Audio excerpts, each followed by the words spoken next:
Hello, everybody, and thank you so much for watching another episode of Innerviews with me, where we look at the stories behind the people who have businesses in South Africa. So today I'm very excited to be chatting with Rosemary Brunette. Rosemary, if you can tell us a little bit more about your business and why you started it. Hi, everyone. Yes. My name, as you said, is Rosemary Brunette. My business is Kidz Thingz. I started, in 1996, actually, quite sort of, really kind of unplanned in a way. What actually happened was I was working in mainstream business and that. I was pregnant with my daughter and I had planned to resign and just stay at home, be a stay-at-home mom. The thing was that I couldn't just stay at home and do nothing and just look after baby. I'm not really a great housewife, homekeeper kind of, cleaning the house every day kind of thing. Not that that doesn't sound good, but yeah. So what I did was, it was actually very fortunate in a way. At the time, the company was also retrenching people, so I took a voluntary retrenchment package. And that helped me to actually buy a little overlocker and little sewing machine in it. And I thought, well, yeah, this will keep me occupied. I couldn't sew before that. If someone had turned around and said to me, listen, you'll be in 20 years' time, you'll be sewing for a living, I would have packed up laughing, because it was never anything on my schedule at all.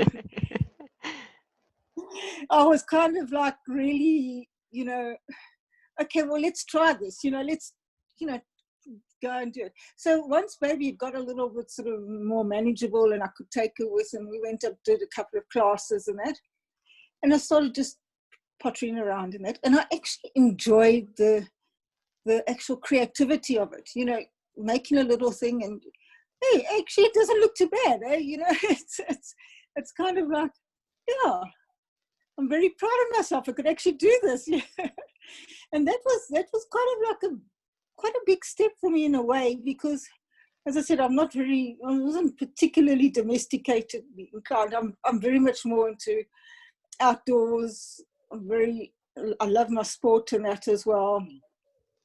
And, I've always been involved with, I must be quite honest and say I've been involved with doing a lot of work with young people and all of that as well. Mm. So I've always been on the outside, going out, and reaching out to kids and people and all of that. So this was a complete different thing. Having done that now, people started saying to me, well, yeah, why don't you try and make me a jacket, or will you make me this? And slowly but surely it started growing. And then I thought of, oh, well, let me think of a little label and everything. And that's how it progressed. And, I started dabbling around, trying different sizes, trying different styles, trying different materials. And the whole creativity of the thing was really what excited me, because every time you saw something different coming out, and even today, when I do all my different styles and, do my different ranges and that, I always play around with one first and I look at it and I think, actually, that doesn't look too bad. Let's try this, So it's always a trial and error in the first line of the production. Sorry, I work from home.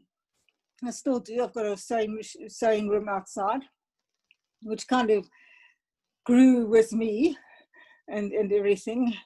We were just fortunate that we had sort of space, some old outbuildings in that we converted in that. One of my sort of real downfalls is every time I go into a fabric shop and that, it's a problem, because it's like almost an addiction. I see fabric there and I think, oh, this would look so nice in that, and I go and buy it and that. And the worst part about it is that even though I'm thinking I'm going to do something with it, I put it down and I don't act immediately with it.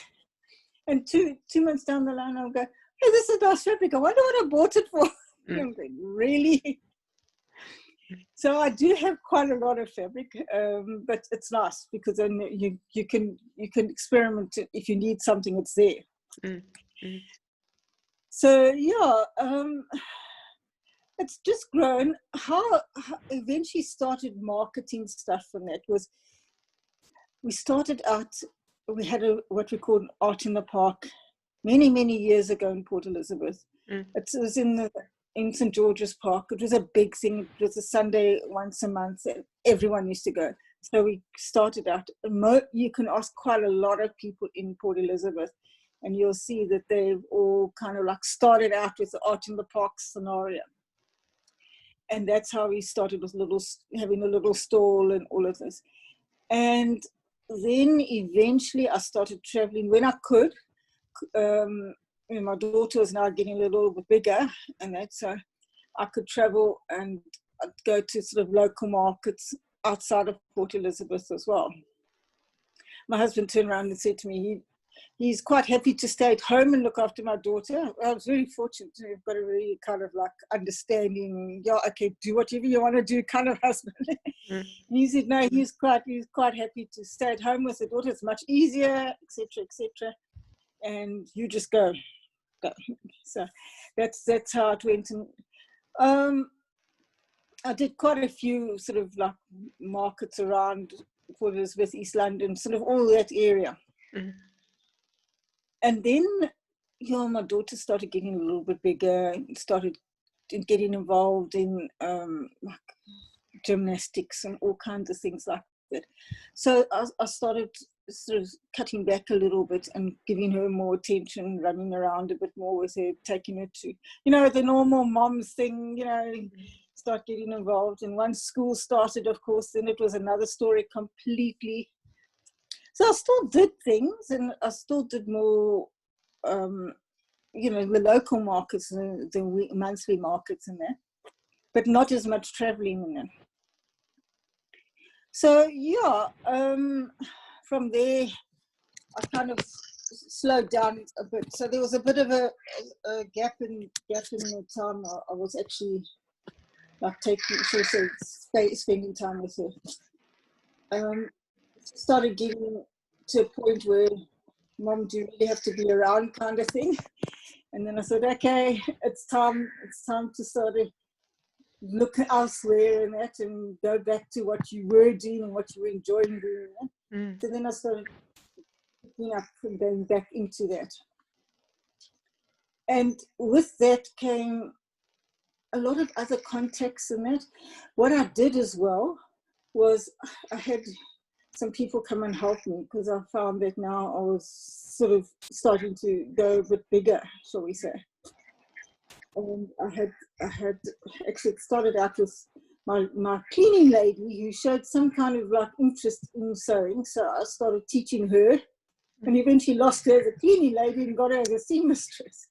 Found another cleaning lady, but she kind of showed her how to do it and that. And she eventually also was able to do her own thing at home as well. We got a sewing machine, and I got a couple of other people around the village too, because I stay in a little village that's just 20 k's outside of PE. It's not far, but everyone in PE thinks it's like really on the other side of the world kind of thing. But that's just how we are in PE. 5 minutes is far away kind of thing. Yeah. So we stay in this little village. We've got around 150 houses on the river. And there were a couple of other ladies that got involved in that. And I've got one girl at one stage. There was a lot of it, designs where you had your repeat patterns and all of that, printed t-shirting, printed tracksuiting, all of that. That was quite a fashion at one stage. And one of the young girls in the village also designed a whole lot for me. So we printed our own material for a while and that. And I met a contact somewhere at one of the markets that I was at. She was an ex-PE lady that had gone overseas to the UK. And then we started setting up a business, sort of exporting stuff over there. I would make it, do it in her designs and that. and do her label and do her print and that, and then I'd export it over there. That was a challenge and a huge learning curve, but it was an interesting one. And I've been, now I can say, well, look, I've been the whole tax, customs, you name it, route kind of thing, knew how to do it all. We had a huge order at one stage. It was going off to the Falkland Islands and that. And eventually, I'd got hold of a chappie, somehow or other, through one of the business organizations, got hold of a guy in the township who was also, he also used to do sewing and make more school clothes and this, but he was also able to do other things. So when this order came along, I said to him, hey, Kevin, you've got to come and help me here. So I outsourced quite a bit to him as well, which, was fine. We managed to get this thing done because it was a cutting edge kind of thing. You had to get the fabric from Durban. It was getting printed in Cape Town because no one in PE could actually print long meters of material, screen printed. So you sent your material off from Durban to Cape Town, from Cape Town to PE, and then you still had to cut it. And the ship, I think we had something like, 6 weeks or so to do it, because the ships only, because you still had to get it to the UK, and from the UK it was going to the Falkland Islands, and the ships only go like once every 3 months or something like this. But it was a challenge, and we managed to find people left, right, and centre to help, and it was a great experience in a way, but I don't know whether I could have done it sort of long term. We kind of didn't have any more orders than that from them, so it kind of dwindled out eventually. But still, it was great to know and to explore all of this sort of different areas, and that you wouldn't really have thought of, or wouldn't really have anticipated going if you just sort of been pottering around. After that, I just kind of went to markets, and then I started traveling further, going to bigger festivals, and that's basically how I had been doing all my marketing, sort of more exposure, chatting to people. I really enjoy the festivals. I enjoy the interaction with people. So you sort of you talk to people and you ask them what they think, and you hear what they're saying and all of this, and you just see. Some days you can sit there, I mean, if you can ask a lot of stallholders, it's like another family. Everyone's like sitting there for 3-4 days next to each other, and all muttering and moaning and talking, and no, it's slow today, what's going on, and we've had a fantastic day today. It's that kind of thing. And what one are you going to next? So that's really kind of like quite nice. And you sort of have a whole group of other people that you meet that you would never ever normally meet in normal, sort of your normal day-to-day life. Yes. And such a sort of mixed bunch, and the talent that's out there, the people that you see out there, and what they do.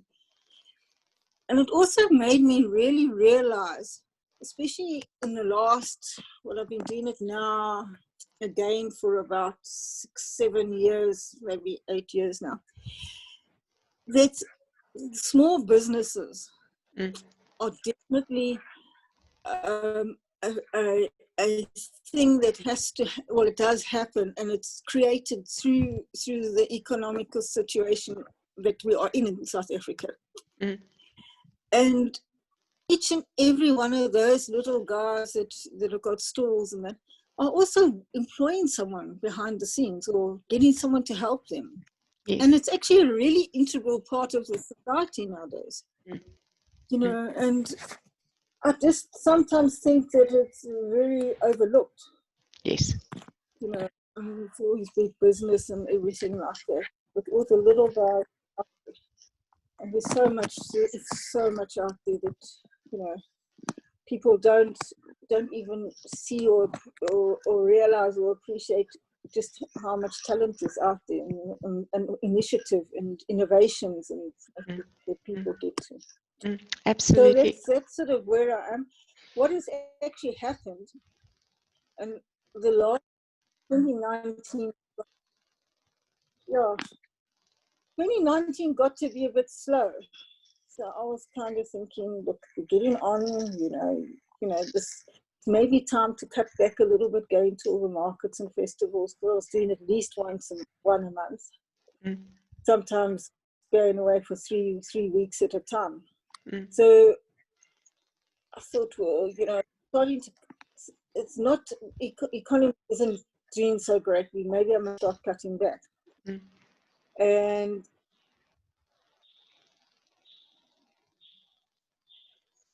maybe get my way back. Sure, maybe about 6-7 years ago. And I'd been paying for hosting for all that time, but hadn't really done much. But I think the online sales and everything, South Africa has only really just started picking up on that now. Whereas beforehand, people were still very wary of buying online and that. And when COVID hit, I was in this thinking of, I must do something on my website. And suddenly it was like, okay, you've got to stay at home, kind of thing. Okay, what are we going to do when we stay at home? And suddenly all these courses and that started popping up. And I realized, hey, actually, you can do this, and it's actually quite good to be able to do things and do things yourself and that. My other drawback was I didn't have a huge amount of money to actually pay a web developer to do it. As much as I know why they charge quite a lot of money, because it's a lot of work. It's just a lot of work. But I've really been grateful for the group that I joined. I think it was in Saka. I don't know, was that where we picked up each other? Yes, that's where we connected. Yeah, because they're a really interactive group, and Warwick and them were really helpful, Yes. And I think without them, it would have been a lot more difficult, because I've met so many people through them as well. Yes. And it's been amazing. It's actually been amazing,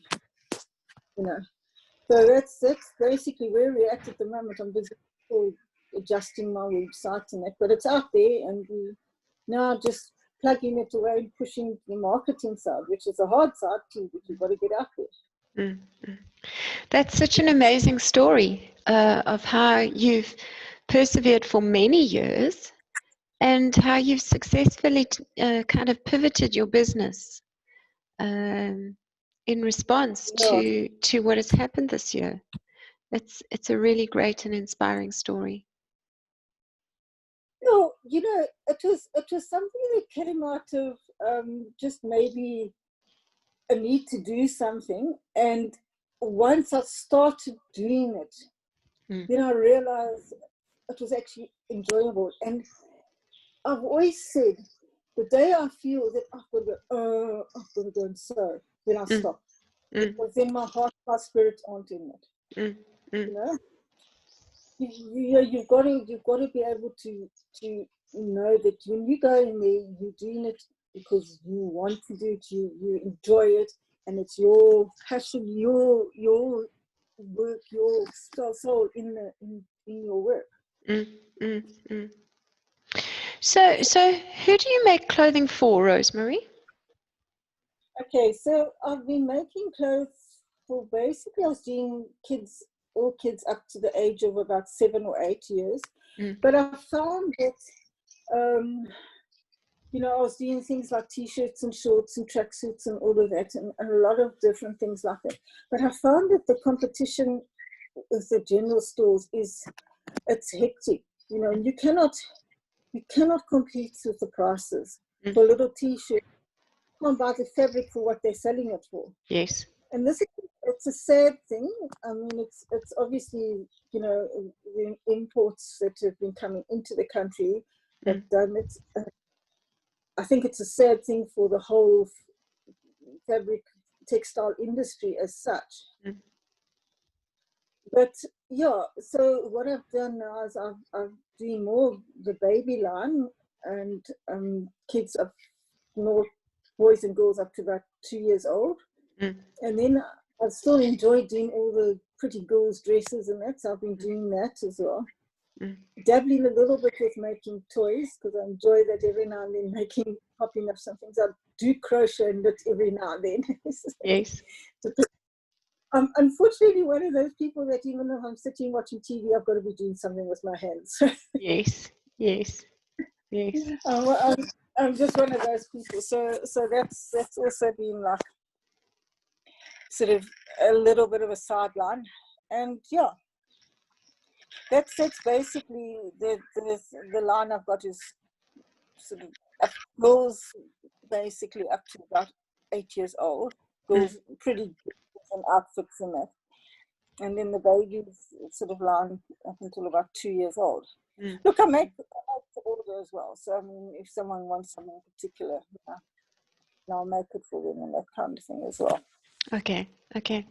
Yeah. So, over the years in the clothing industry, what have you found have been your biggest challenges? Well, there's a couple of things. Okay, one is always sourcing the right fabric in that. And you know, your local shops and that, if you're going to do it effectively and try and make a bit of money out of it, you can't just sort of buy at your local fabric shops. Although I do still do that, but I mean, I've managed to wrangle a little bit of discount left, right, and centre. But yeah, you've got to go to the source and try and get it from the textile merchant manufacturers and whatever. And that also is sometimes quite hard because, I mean, they expect you to buy quite a large lot of fabric as well. So that's one that is definitely, you know, without having a lot of capital. I mean, I started with basically no capital, you know, and that's a pro and a con. I mean, my husband has helped me a lot along the way. I don't think I would really disclose to him exactly how much he's been helping me. He just knows, yeah, then I've got to cop up some money because, yeah. So I say, well, okay, yeah. Don't worry, you're investing in me. Okay. So, yeah.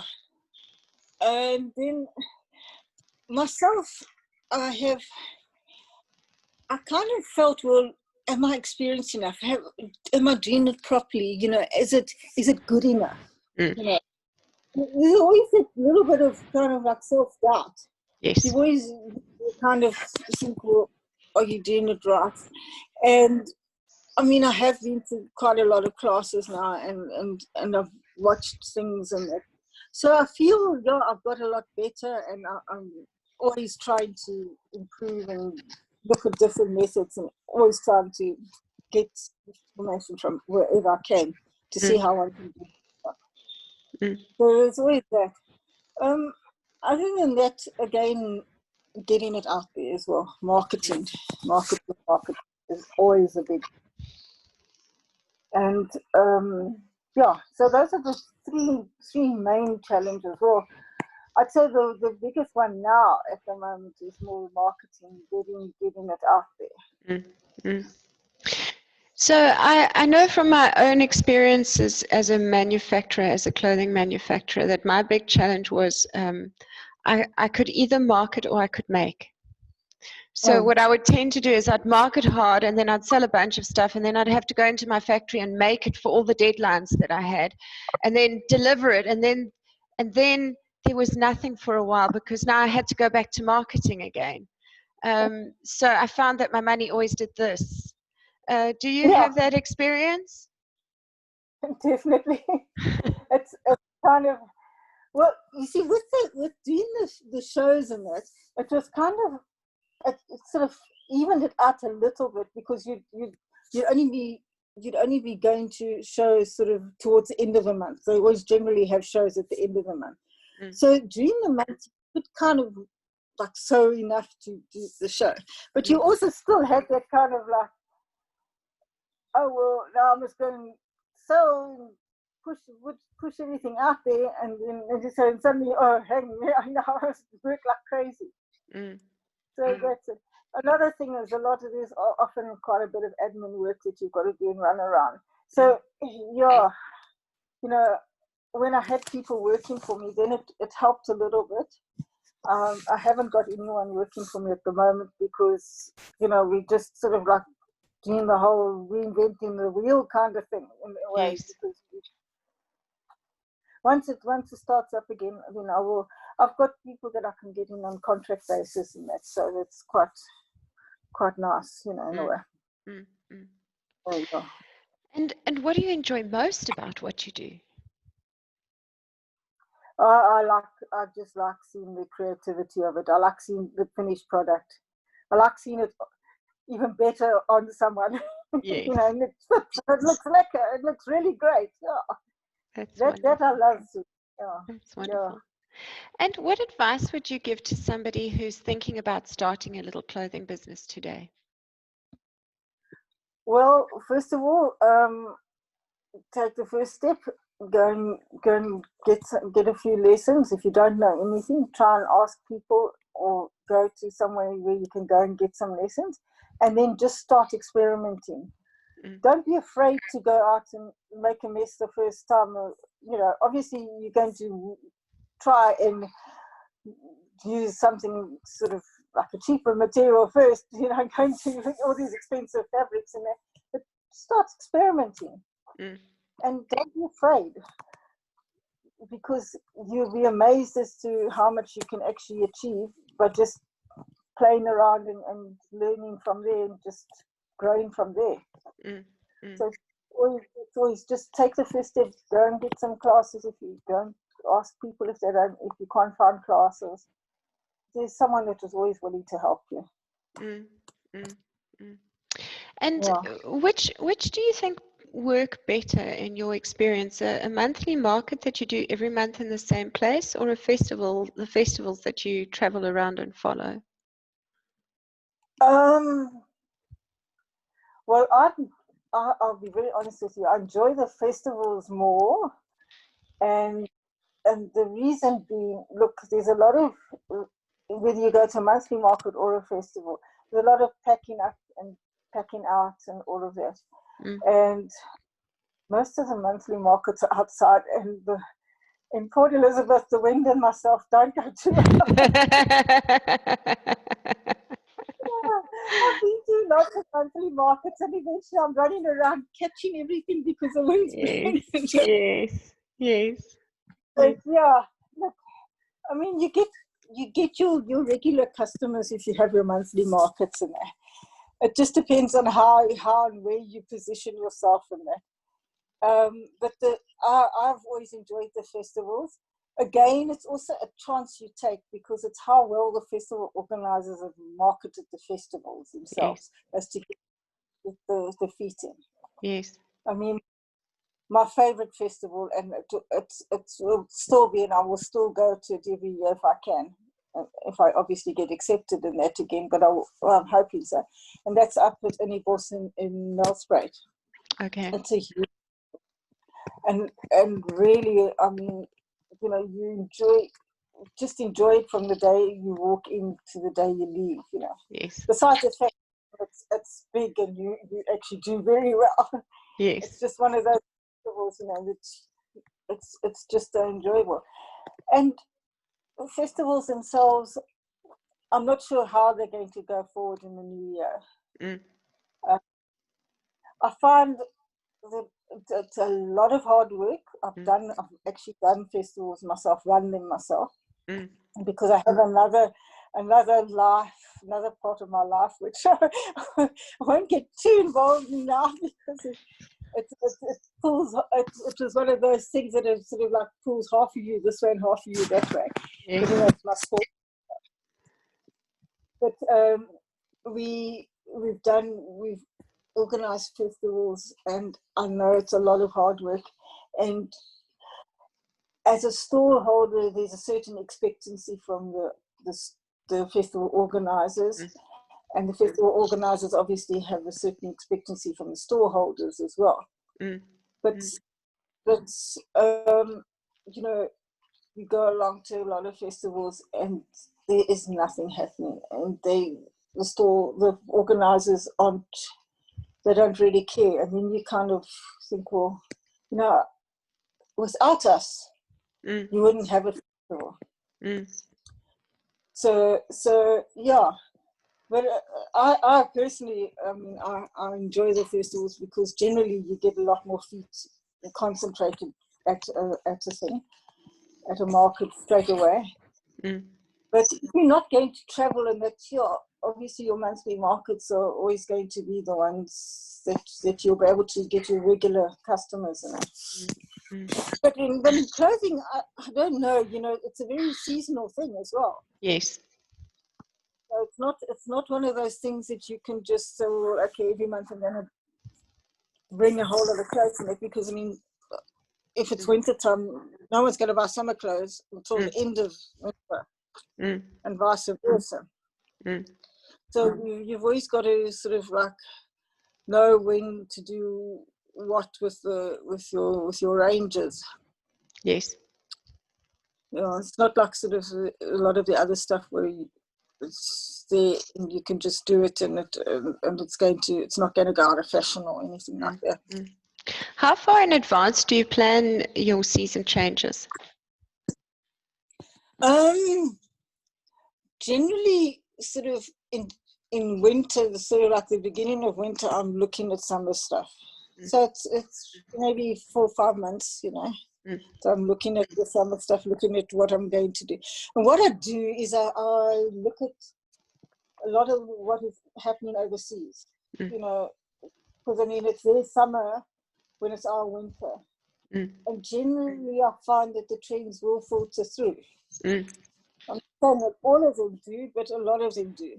They do filter through. So you kind of like know what you're looking at, and you can see what's in basically and what isn't. And over the years of doing all these festivals and things, you must have learned some tricks about setting up a stand that is appealing to people and that helps you to sell more clothing. Have you got any of those secrets to share with us? Okay, well, obviously to always have number one, your prices are always well marked. You know, that's always something. Have a like a little teaser or something like that to entice people in, and well set up in as much as your products are visible. When people walking past, will see well, especially if they are catching, you know, and they can catch your eye straight away. What I used to do as well is I have a table. I have hair accessories as well, but those are, you know, I buy, you know. And I have a table with also little goodies and that, because you've got kiddies that are also, they come with their pocket money and that, and they don't have a huge amount. So smaller, sort of like cheaper things for the kids often works as well, because they'll run in and they'll start, you know, mom, you know, and then mom will come in and she'll start looking around and Yes. you know, then they start thinking about things, and then I always I have my range of tutu dresses that I make sort of in the front, and the poor fathers just think, oh no. Yeah, so it's always something that you've got to put out there that will just catch the kids and catch the you know, something that's going to be very eye-catching at the first, and then you know, your rescue around the inside kind of thing. Yes. So that's sort of basically how I'd work it, yeah. Those are some awesome insights. Thank you so much for sharing them with us, Rosemary. Yeah. So if anybody is looking for your products online, where can we find you? Okay, well, my website is obviously www.kidzthingzrsa.co.za, all lowercase. I'm on Facebook, also Kidz Thingz RSA, and Instagram as well. Okay. That's about it. Yeah, that is about it. Yeah. Okay, and just can you clarify the spelling for everybody who's watching? Okay, it's KIDZTHINGZ. So it's Okay. got Z's in the end of both the names. Okay. Okay. Yes. Thank you so much. Thank you so much for sharing your story with us today, Rosemary. I appreciate it very much.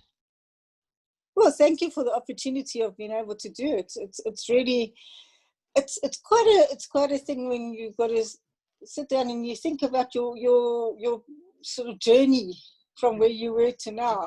Mm. And it's kind of like, well, okay, kind of brings you out and say, well, okay, well, I actually got here, Yes, absolutely. Thanks And for the opportunity, yeah.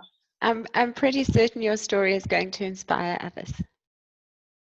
Well, I certainly hope so. I mean, it's just to say you've got to really believe in yourself and go and just do it. Yes. Take the first step and get out there. Otherwise, you're never going to know. Yes. Yes. Thank you so much, Rosemary. Have a lovely day. Thanks, Melanie. Thank you.